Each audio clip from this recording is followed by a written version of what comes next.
Hello learner.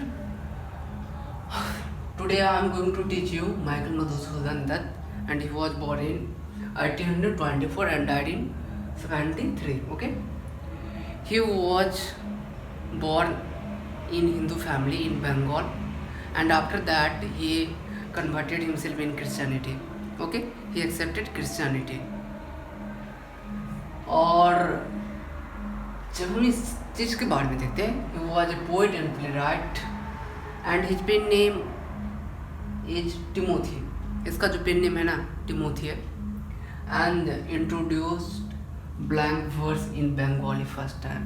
He was the man who introduced blank verse in Bengali.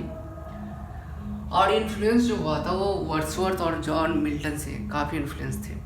ठीक है. And he studied English, Bengali, Hebrew, Latin, Greek, Tamil, Telugu and Sanskrit. Okay? And इसका जो work है, इसने कुछ works लिखे हैं जिसमें captive ladies, this is most important. Okay. Maya का नाम 1872 प्ले लिखा है. Meghnad Badh Kavya in Bengali it is an epic, और ये इसको ब्लैंक वर्स में लिखा गया है.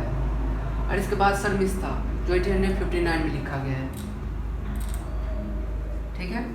Translated into English in blank verse. I hope आप लोगों को इतना क्लियर हुआ होगा.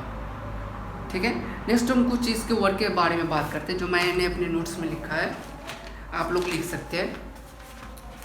पद्मावती है ना. हाँ, पद्मावती जो 1859 में लिखा गया है. Play in blank verse on the Greek play. ठीक है. इसके बाद ब्यूरो सालिकर घराड़ो. ठीक है, 1860 में लिखा गया है. इसके बाद वीरांगना काव्य जो 1861 में लिखा गया है. ठीक है. तो ये सब कुछ इसका वर्क है जो काफ़ी फेमस है. इसके बाद कपात का रिवर जो सोनेट है. आपको यदि टाइम मिले तो आप लोग ज़रूर ये पढ़िए. चलिए हम लोग इसके बारे में बात करते हैं. द कैप्टिव लेडीज के बारे में. एक्चुअली है क्या कैप्टिव लेडीज? ठीक है, ये मोस्ट इम्पोर्टेंट है. तो चलिए हम लोग कैप्टिव लेडीज के बारे में अध्ययन करते हैं. कैप्टिव लेडीज एक्चुअली है क्या है? तो 1849 में पब्लिश किया गया था. ये लॉन्ग नैरेटिव पोएम है. ठीक है. और ये जो है captive ladies refer to in the thing poet और the daughter of the king of Kanauj. King Kanauj के बारे में. किंग कनौज की डॉटर है, and Kanauj a small kingdom near the Delhi.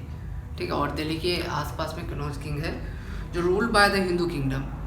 वहाँ पे हिंदू किंग के द्वारा रूल किया गया. And rule by the Hindu kingdom he had beautiful daughter Sanyukta. इस यानी कनौज के जो किंग है ना उसकी एक डॉटर है Sanyukta. Whose hand of the king of Delhi solicited but the king Kanauj did not give. एक बार क्या होता है, किंग दिल्ली जो होते हैं ना पृथ्वीराज, उसका हाथ मांगने आते हैं, लेकिन वो क्या करते थे, किंग कनौज हाथ देने से मना कर देते, मतलब शादी करने से मना कर देते हैं. तो होता क्या है, एक बार किंग कनौज जो होते हैं ना फीस्ट ऑफ विक्ट्री सेलिब्रेट कर रहे होते हैं. जब ये सेलिब्रेट कर रहे होते हैं तो किंग कनौज वहाँ नहीं आते. सबको आना होता है लेकिन वो नहीं पूछते हैं. तो क्या करते हैं, किंग कनौज उसका एक इमेज बना करके द्वार पे टांग देते हैं, यानी बेइज्जती के लिए. तो लास्ट डे में क्या होता है, किंग ऑफ दिल्ली वो पहुँचते हैं डिस्गाइज होकर के, फेस बदल करके कुछ मंत्रियों के साथ, और देखते हुए अपना पिक्चर वहाँ से वो फिर हटा देता है. और वो संयुक्ता के साथ क्या होता है, वहाँ से किंग ऑफ दिल्ली भाग जाते हैं. तो ये जो घटना घटती है उससे किंग ऑफ कनौज का काफ़ी बेइज्जती होता है. और ये बात ऐसे ही आगे बढ़ जाती है. एक बार होता क्या है, ये जो होती है संयुक्ता एक सपना देखती है, दो सपना देखती है. जिसमें देखती है फर्स्ट जो सपना देखती है जिसमें सी वॉरियर आती है, महिला वॉरियर आती है. उसके पास एक स्वर्ड्स होता है, तलवार होता है जो बिना म्यान का होता है. और उसके शरीर में ना पूरा ब्लड का धब्बा लगा रहता है जो जम गया रहता है. जब संयुक्ता ये चीज़ देखती है तो वो डर जाती है. और लास्टली क्या होता है, वो जब वो जाती है, वो सी वॉरियर जब जाती है तो वो बताती है कि तुम्हारे फ्यूचर में भी शायद यही घटना घटेगी. और वो फिर वहाँ से कुछ कहकर चली जाती है. इसके बाद ही वॉरियर आता है, मतलब मेल वॉरियर, और काफ़ी बोल्ड होता है और साइलेंट होता है. तो पूछता है, संयुक्ता पूछती है कि तुम कौन हो, लेकिन वो चुप रहता है, मम रहता है, कुछ बोलता नहीं. और कुछ देर पल के बाद वो भी गायब हो जाता है. तो उसको ये लगता है संयुक्ता को ये मेरे फादर होंगे जो मुझे कहीं ना कहीं बैड कोई मुझ पर अटैक करेगा तो मुझे बचाएंगे, लेकिन ऐसा कुछ होता नहीं है। लेकिन ये जो जब सपना ये जो देखी होती है वो रियलिटी में कन्वर्ट हो जाता है। एक बार क्या होता है, सुल्तान मोहम्मद ऑफ गजनी दिल्ली पे अटैक कर देते हैं और उस अटैक में किंग ऑफ दिल्ली पृथ्वीराज को मार दिया जाता है, जो 11वीं सेंचुरी के स्टोरी पे बेस्ड है।